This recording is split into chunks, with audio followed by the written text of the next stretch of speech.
नमस्कार, मैं रवीश कुमार। इस देश में तय करना मुश्किल है कि राम रहीम ताकतवर हैं या महामहिम।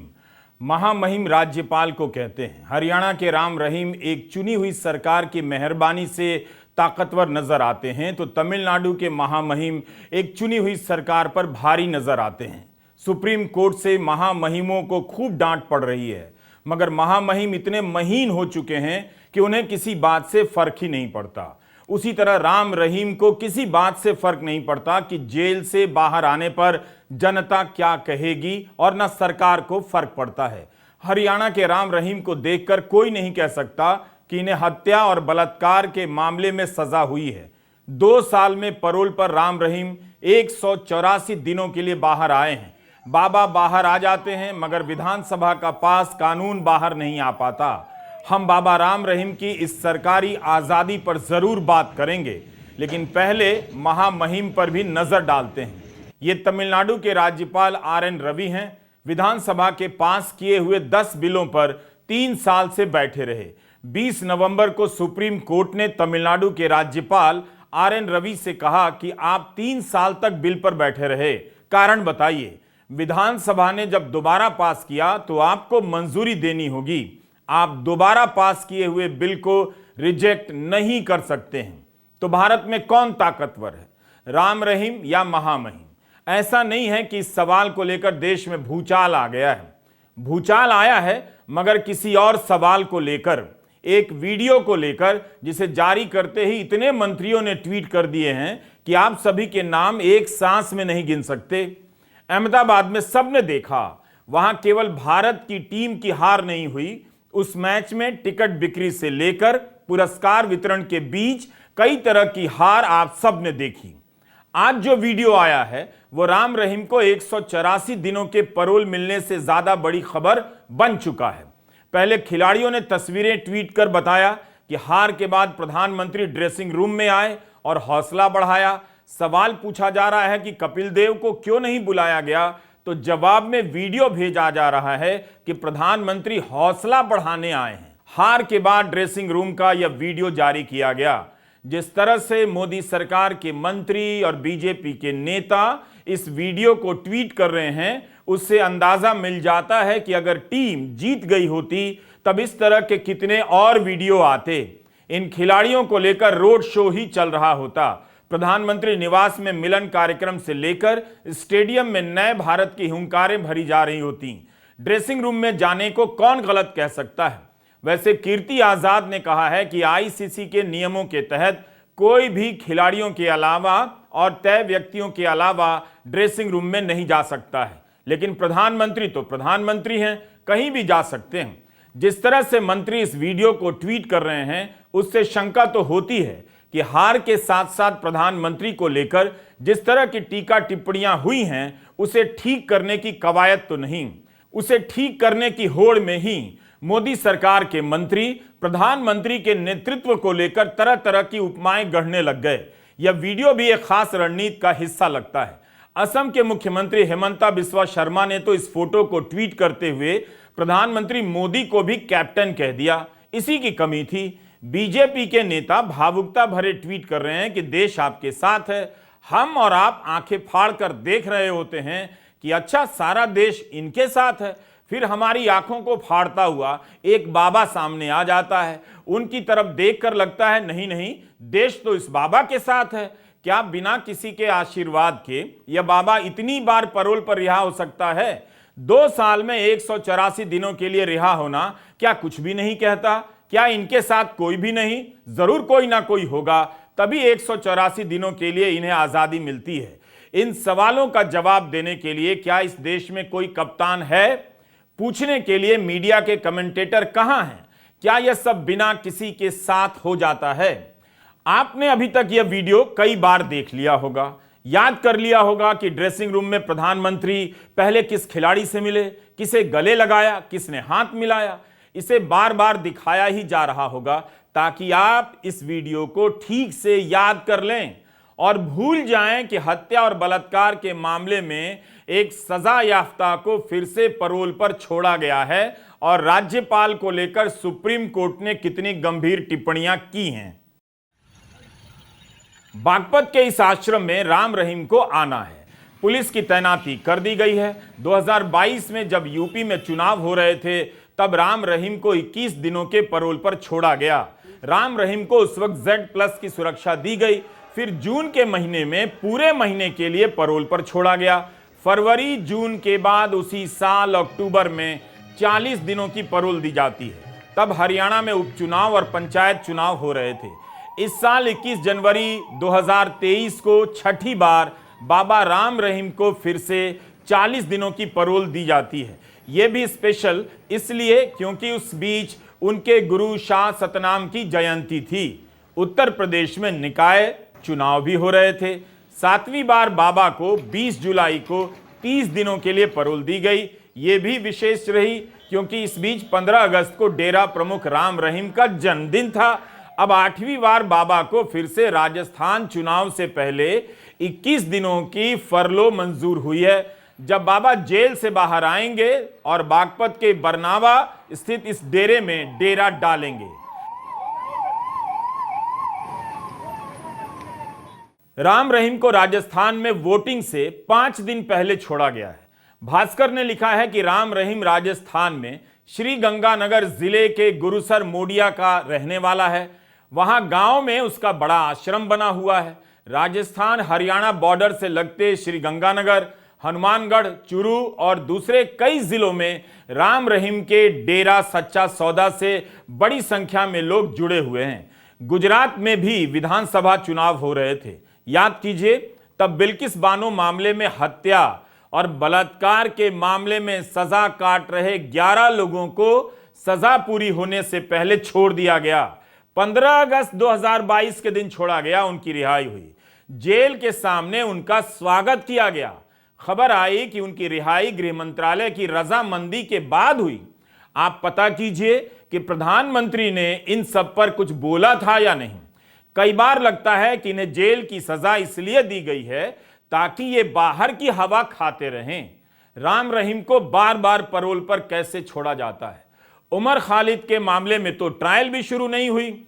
उनकी जमानत की सुनवाई ही अलग अलग अदालतों में 3 साल तक चलती रही। जमानतें रद्द होती रहीं, सुनवाई स्थगित होती रही। इसमें 3 साल निकल गए। भीमा कोरेगांव केस में आरोपी 5-5 साल जेल में रहने के बाद जमानत पाते हैं और यहां 2 साल में एक बाबा जिस पर रेप से लेकर हत्या तक साबित है 184 दिन के लिए बाहर रहता है।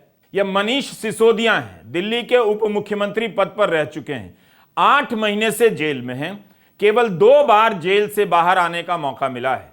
इस बार तो मात्र 6 घंटे के लिए बाहर आए। यह उसी समय की तस्वीर है। सिसोदिया पर आरोप साबित नहीं हुए हैं, लेकिन राम रहीम पर तो सब कुछ साबित हो गया है। फिर भी उन्हें अभी तक 184 दिनों के लिए पैरोल दिया गया है। सिसोदिया को 2 दिन के लिए भी नहीं छोड़ा गया। मनीष सिसोदिया को जमानत नहीं मिली। सुप्रीम कोर्ट के फैसले को लेकर कई समीक्षाएं आई हैं, जिनमें इस फैसले पर गंभीर सवाल उठाए गए हैं। हाईकोर्ट और सुप्रीम कोर्ट से आने वाली टिप्पणियों को देखिए और देश के कप्तान से पूछिए। 20 नवंबर को सुप्रीम कोर्ट ने PMLA मनी लॉन्ड्रिंग के एक मामले में कहा कि अगर कोर्ट के फैसले के कारण कोई आरोपी जेल में है तो कोर्ट पर जिम्मेदारी है कि समय पर ट्रायल पूरी हो। इसी तरह मीडिया संस्थान कश्मीर वाला के संपादक पत्रकार फहाद शाह को 21 महीने बाद रिहा करते हुए 21 महीने बाद जम्मू कश्मीर हाईकोर्ट ने कहा कि बिना किसी ठोस कारण के किसी के खिलाफ आतंकवाद निरोधक कानून UAPA की धाराएं लगा देना ठीक नहीं।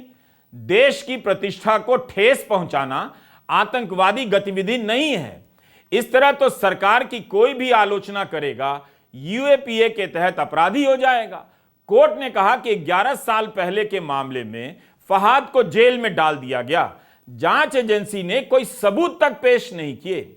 एक तरफ यह सब हो रहा है और दूसरी तरफ एक बाबा आराम से बार बार पैरोल पर जेल से बाहर आ जा रहा है। जब भी बाहर आता है तब देश में कहीं ना कहीं चुनाव हो रहा होता है।